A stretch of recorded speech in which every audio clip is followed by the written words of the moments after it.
అందరికీ నమస్కారం. వడ్డించేవాడు మనవాడైతే మనము బంతిలో ఫస్ట్‌లో కూర్చున్నా ఒకటే, చివరిలో కూర్చున్నా ఒకటే అన్న చందాన అంటే మనకు కావాల్సినటువంటి మనకి ఇష్టం వచ్చినట్టు మనం వడ్డించుకోవచ్చు. సో ఇక్కడ పచ్చ మీడియా వల్ల రచ్చ అలాగే ఉంది.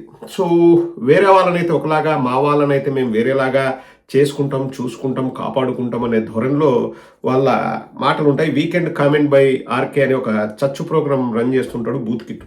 కృష్ణాలు అమ్ముకుంటూ జీవితాన్ని మొదలుపెట్టాడు బూత్ కిట్టు. అలాగే బిహెచ్ఎల్లో ఏదో పని చేసుకుంటూ ఐఐటి అనుకున్నారండి.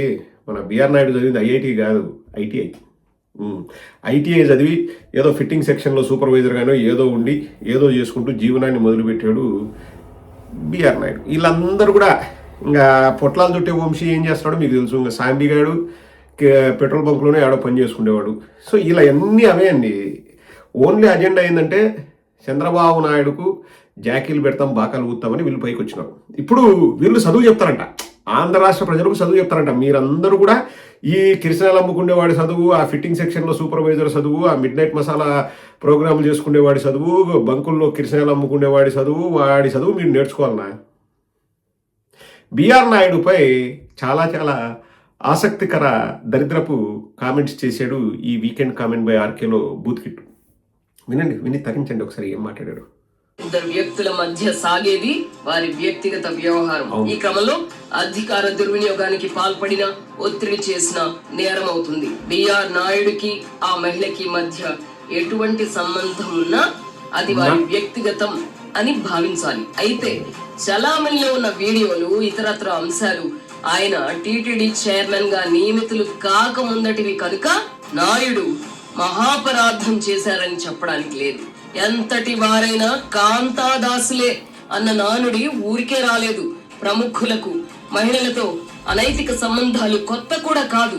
భారత తొలి ప్రధాని నెహ్రూపై కూడా ఎన్నో రూమర్స్ వచ్చాయి.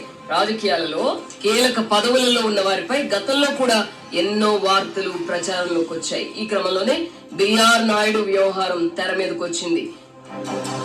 ఇక్కడ మనం 3 విషయాలు గమనించాలండి.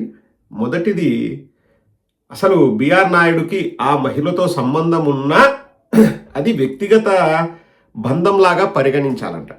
మరి ఇదే సదరు ఏబిఎన్ ఛానల్ ఎలా పాపులర్ అయింది? ఎన్డి తివారీ అని మన రాష్ట్రానికి ఉమ్మడి రాష్ట్రంలో ఒక గవర్నర్ ఉన్నాడు. ఆయన వ్యక్తిగత జీవితంలోకి, ఆయన బెడ్రూమ్లోకి తొంగి చూసి ఆ వీడియోల్ని బయటపెట్టి ఎన్డి తివారీ రాసలీలని ఒక నెల రోజులు సినిమా ఆడిచ్చి నువ్వు పాపులారిటీ సంపాదించుకునేవే. ఆ రోజు నీకు సిగ్గుగా అనిపించలేదా బూత్ కిట్టు? పవన్ కళ్యాణ్ తల్లిని కూడా దూషించావు అని చెప్పేసి స్వయంగా పవన్ కళ్యాణ్ ఎన్నోసార్లు మెసేజ్ పెట్టాడు. మీ కుటుంబ ఫోటో ఒకటి పెట్టి, బాబు చిట్టి అని మీ కొడుకు ఏం చెప్పాడంటే మీ నాయనకు శుద్ధులు నేర్పి అని చెప్పేసి పవన్ కళ్యాణ్ ఇంతకుముందు ట్విట్టర్లో కూడా పెట్టాడు. మరి నువ్వు వ్యక్తిగత జీవితాల్లోకి తొంగి చూసినప్పుడు ఆ రోజు నీ జ్ఞానం ఏడిపోయింది? గుడ్డి గుర్రం పలుదోమడానికి పోయిందండి నీ జ్ఞానము. ఎంత దౌర్భాగ్యం అండి. బూత్ కిట్టు చెప్తున్నాడు వ్యక్తిగత విషయంగా పరిగణించాలంట, అంతకంటే దూరకూడదంట. ఇక రెండవది ఏమంటాడండి, ఆ వీడియోలు బయటపడ్డవి పాత వీడియోలు కాబట్టి ఇప్పుడు చేస్తున్న పదవికి దానికి సంబంధం లేదా అంటే ఏంది? రూఢి చేస్తున్నావా అవి వీడియోలు ఒరిజినల్ అని? ఒక పక్క ఏ అంటారు, ఒక పక్క డీప్ ఫేక్ అంటారు, ఒక పక్క ఈ పాత వీడియోలు ఇప్పుడువి కాదు, ఇప్పుడేం సంబంధం అది అంటారు. ఆమెతో సంబంధం ఉన్నా అది వ్యక్తిగత విషయం అంటారు. సో బూత్ కిట్ ప్రకారం ఒరిజినల్ వీడియోలని బూత్ కిట్ కన్ఫర్మ్ చేసినాడు. మరి మా పార్టీలో పృథ్వీ ఉన్నప్పుడు మేము అతన్ని ఎస్బీబీసీ చైర్మన్ చేసాము. ఆ పృథ్వీ ఆ మాటలు ఎప్పుడన్నాడో వెనక నుంచి పట్టుకుంటానని ఎవరికి తెలియదు. అవి అసలు ఒరిజినల్లో కాదో తెలియదు. మేము ఆ రోజు అదే విషయం చెప్తే రొమాంటిక్ బత్తాయి, కామాంధుడు అని చెప్పేసి 4 రోజులు సినిమా ఆడిపించినారే. మీకు సిగ్గుందా? గోరంట్ల మాధవ్ ఎపిసోడు అది ఒరిజినల్లో కాదో తెలియదు. బాధితురాలు బయటికి రాలేదు. బాధితురాలు బయటకు వచ్చేసి ఎక్కడ కూడా నేనే అని చెప్పలేదు. పోనీ ఆ వీడియోలో బాధితురాలు ఫోటో కనిపిస్తుందంటే అది కూడా కనిపించలేదు. ఎవరు లీక్ చేశారు, ఎందుకు చేశారు, ఎక్కడి నుంచి వచ్చింది, అది వ్యక్తిగత విషయం అని ఆ రోజు నీకు అనిపించలేదా? ఇప్పుడు ఎవరు కంప్లైంట్ చేయకపోతే అది వ్యక్తిగత విషయం. కంప్లైంట్ చేస్తే కదా. ఇక్కడ కనీసము ఆధారాలు ఉన్నాయి, వీడియోలు ఉన్నాయి. ఆమె లెటర్ రాసినట్టు ఒక లెటర్ బయటకు వచ్చింది. ఇంకా తర్వాత ఏదైనా చెప్పింటారో ఏం చేసినారో మనకు తెలియదు. కాబట్టి మనం మాట్లాడకూడదు. పైగా బిఆర్ నాయుడు పోయి గ్యాగ్ ఆర్డర్ తెచ్చుకున్నాడు, ఎవరు మాట్లాడకూడదని బూత్ కిట్ మాట్లాడుతున్నాడు.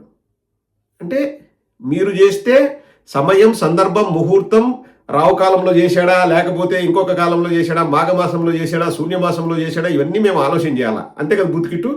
మీరు మాత్రం పుంకాలుగా ఇవి ఎన్డీ తివారి మీద వదలొచ్చు, పవన్ కళ్యాణ్ మీద వదలొచ్చు, పృథ్వీ మీద వదలొచ్చు. ఆ పృథ్వీని చూస్తే నాకు నోటితో నవ్వాలనిపించండి. అంతటి దరిద్రుడు, దౌర్భాగ్యుడు ఇంకోడు ఉండడు. వాడి ఉద్యోగం ఊడింది ఆ రోజు ఎస్వీపీసీ చైర్మన్గా అంటే ఎవరి వల్ల అండి? వీళ్ళు దాన్ని బయటికి లేపి రచ్చ రచ్చ రచ్చ రచ్చ రచ్చ రచ్చ రచ్చ చేసి వాడిని మానసికంగా కృంగదీసేలాగా చేసి వాడిని నాశనం చేస్తారు. హాస్పిటల్లో అడ్మిట్ అయ్యేలాగా చేస్తారు. మళ్ళీ ఇప్పుడు సిగ్గు లేకోకుండా అదే జనసేన సైడ్ పోతారండి. ఇంక ఏం మనిషి అనుకోవాలండి? మేము ఆ రోజు డిఫెండ్ చేసినాం పృథ్వీని.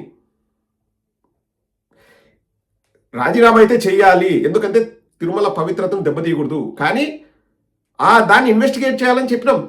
మనం ఎక్కడ కూడా నువ్వు మావాడివి కాబట్టి నువ్వు మాట్లాడినా నువ్వు ఎస్వీబీసీ చైర్మన్గా కొనసాగాలని మేము చెప్పలేదు.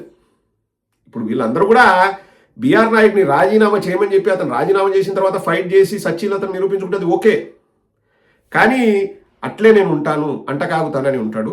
వీళ్ళు పెట్టే జాకీలు, వీళ్ళు ఆడే కవర్ డ్రైవ్లు ఏంటంటే అండి, ఒకటి పట్టించుకోకూడదంట, వ్యక్తిగత విషయంగా కన్సిడర్ చేయాలంట. రెండు, అవి టీటీడీ చైర్మన్గా ఉన్నప్పుడు వీడియోలు కదండి, అంటే ఎప్పుడు అది కూడా చెప్పొచ్చు కదా. అన్నిటికంటే దరిద్రం ఏంటంటే, మూడవది ఘోరమైన దరిద్రం ఏంటంటే, ఎంత వారలైనా కాంతదాసులే కదా అని చెప్పేసి జవహర్లాల్ నెహ్రూను కూడా ఉదాహరణగా చెప్పి మాట్లాడుతున్నారు. అంటే ఇట్లా సెటప్లు, సెకండ్ సెటప్లు ఉండడం కరెక్టే అంట బూతికిట్టు చెప్పడం. ఇంకా వర్స్ట్ థింగ్ ఏంటంటే, ఒక మహిళ చేత ఆ మాటలు చెప్పిస్తున్నాడండి. వాయిస్ ఓవర్ ఇచ్చేది ఒక మహిళ చేత ఎంత వారలైనా కాంతదాసులే కదా, సెటప్లు ఉండొచ్చు కదా అని చెప్పేసి ఒక మహిళ చేత వద్దురా స్వామి వాయిస్ ఓవర్లో చెప్పిస్తున్నారు. వీళ్ళు న్యూస్ ఛానల్ అండి. మన కర్మకు ఈ కిరసనాయలు అమ్ముకునేవాడు, ఆ fitting section supervisor, mid night మసాలాలు వేసుకునేవాడు, బంకుల్లో పనిచేసి బయటకు వచ్చినోడు, పొట్లాలు చుట్టేవాడు, వీళ్ళందరూ మన కర్మకు వాళ్ళు న్యూస్ రీడర్లు. వాళ్ళు న్యూస్ చెప్తే ఆంధ్ర రాష్ట్ర ప్రజలు వీళ్ళ దగ్గర నుంచి నేర్చుకోవాలంటండి. What a PT. చదువు సంధ్య లేదు, జ్ఞానం లేదు, తెలిసిందల్లా జాకీలు పెట్టడము, వాళ్ళే ఉండాలి. మళ్ళీ గజ్జి పూర్తి గజ్జి, మామూలు గజ్జి కాదు. ఎందుకంటే ఆ గజ్జే వాళ్ళకు ఈ ఉద్యోగాలు ఇప్పించింది. మొదటి ఇప్పుడు ఉంటాయి కదా క్రైటీరియా ఉంటుంది కదా, ఎలిజిబిలిటీ క్రైటీరియా. మొదటి క్రైటీరియానే గజ్జి. మనమంతా ఒకటి, మన జాతి ఒకటి, మనం బరంపురం, మాకంతా గజ్జి ఉంది. గజ్జితో ఇంకా మా వాళ్ళనే లేపుకుంటాం, మా వాళ్ళు తప్పు చేసినా కాపాడుకుంటాం, మా వాళ్ళు ఒప్పు చేస్తే ఇంకా ఎక్కువ పొగుడుతాం అని ఈ గజ్జి బంధమే వాళ్ళని కలిపింది. ఒక బంకులో పనిచేసేవాడు న్యూస్ రీడర్ అవుతాడండి, ఒక ఫిట్టింగ్ సెక్షన్ సూపర్వైజరు, లేకపోతే ఇంకా ఏదో పనులు చేసుకునేవాడు ఒక న్యూస్ ఛానల్ ఓనర్ అవుతాడండి, ఒక కిరసనాయలు అమ్ముకునేవాడు వాడు జర్నలిస్ట్ అవుతాడండి, ఒక పొట్లాలు చుట్టుకునేవాడు, ఒక ఇంకా జిలేబీలు వేసుకునేవాడు, వీళ్ళందరూ అవుతారండి న్యూస్ రీడరు. నాకు బాధ అనిపించేది ఏంటంటే అండి, వాళ్ళు ఎవరో నాకు తెలియదు, వాళ్ళ జీవితాలు ఏందో నాకు తెలుసుకోవాల్సిన అవసరం కూడా లేదు, కానీ మేము వార్తలు చదువుతాము, మేము ప్రజలకు ఇట్లా చెప్తాము, మీరు నమ్మండి అంటే మనకే గలీజ్గా అనిపిదండి. ఇప్పుడు చదువుకున్న వ్యక్తిగా ఐ ఫీల్ సోషల్ రెస్పాన్సిబిలిటీ అండి. ఇటువంటి వాళ్ళు ఇప్పుడు చూడండి, ఎంత వారాలైనా కాంతదాసులే అని ఒక మహిళ చేత చెప్పిస్తున్నాడండి బూత్కిట్టు. అంతకంటే దౌర్భాగ్యం ఉంటుందండి? అంతకంటే దౌర్భాగ్యం ఉంటుందా? ఇప్పుడు ఆ వాయిస్ ఓవర్ ఇచ్చే మహిళ, నేను అనాలని నా ఉద్దేశం కాదండి, లోపల ఎంత బాధపడుతుంటుందండి. నా చేత ఇటువంటివి చెప్పిస్తున్నాడు దరిద్రుడు, మగవాళ్ళు ఇట్లా ఉంటారా? ఇప్పుడు ఆమె ఎంత వారాలైనా కాంతదాసులే, అది ఏమైనా పెద్ద విషయమా? జవహర్లాల్ నెహ్రూ చేయలేదంటే ఆ మహిళ వాళ్ళ భర్త అట్నే చేస్తే ఆమె చెప్పు తీసుకొని కొడుతుంది, ఇంటికి వచ్చి రా భర్త నువ్వు బాగా చేసినావు, నీకు సెకండ్ సెటప్ ఉందని భోజనం పెడుతుంది. ఆమె ఎంత బాధపడి ఉంటుందండి. నా చేత తెప్పిస్తున్నాడు చూడండి. అంటే ఉద్యోగం కాబట్టి ఉద్యోగ ధర్మం ఆమె చేస్తుంది, నేనేమో ఆమెను తప్పుపట్టట్లే, కానీ లోపల ఎంత మదనపడి ఉంటుంది ఆమె. వీళ్ళ జర్నలిస్ట్ అండి, ఒకసారి ఆలోచన చేయండి. నాకు వీళ్ళ మీద ఎందుకు విపరీతంగా కోపం వస్తుందంటే, జర్నలిస్ట్ మీద నాకు అపారమైన గౌరవము, ప్రేమ, రెస్పెక్ట్ అండి. బికాస్ మనకు ప్రపంచాన్ని పరిచయం చేసేది జర్నలిస్టులు. ఇప్పుడంటే సోషల్ మీడియా, ఎక్కువ మీడియా ఉంది, కానీ ఇంతకుముందు ఒక వార్తాపత్రిక, ఒక టీవీ ఛానల్ లేకపోతే మనకు ప్రపంచంలోని విషయాలు తెలిసేటివే కాదు. నాకు తెలుగు మీద పట్టుందన్నా, నేను విషయాలపైన అవగాహన పెంచుకున్నా, ప్రపంచం గురించి తెలుసుకోవాలన్న ఆలోచనలు వచ్చినాయన్నా, నాకు ఆ ఇంట్రెస్ట్ పుట్టించింది వార్తాపత్రికలు, న్యూస్ ఛానల్స్ అండి. నేను ప్రతిరోజు Telugu news paper first to last చదివేవాడిని. అప్పట్లో ఇన్ని యాక్టివిటీస్ లేవు కదండి, ఉంటే క్రికెట్ ఆడేవాళ్ళం, లేకపోతే సినిమా చూసేవాళ్ళం, లేకపోతే న్యూస్ పేపర్ చదివేవాడిని ఎక్కువ టైంపాస్కి. సో ప్రతిరోజు నాకు అది పెద్ద హ్యాబిట్. అందుకే నాకు తెలుగు కూడా అంత బాగా ఎందుకు వస్తుంది, తెలుగు మీద నాకు పట్టుంది, లేకపోతే మనకు పదాల పైన పట్టుందంటే న్యూస్ పేపర్లు చదవడం వల్లనే. నాకు అంత రెస్పెక్ట్ అండి. నాకు ప్రపంచాన్ని పరిచయం చేసింది వార్తాపత్రికలు. ఇప్పుడు ఆ వార్తాపత్రికలు కేవలం కొన్ని రాజకీయ పార్టీలకు ప్రచార పత్రాల్లాగా తయారయ్యి, కరపత్రాల్లాగా తయారయ్యి, జాకీలు పెడుతూ, బాకాలు ఊదుతూ ఇట్లా చేస్తుంటే జర్నలిజం మీద ప్రేమున్న మనలాంటి వాళ్ళకు బాధ అనిపించదండి? ఒకసారి ఆలోచించండి మీరు. వీళ్ళు మనుషులా, దున్నపోతులా, బొరుగొడ్లా? ఒకసారి మీరే కింద కామెంట్ సెక్షన్ రాయండి.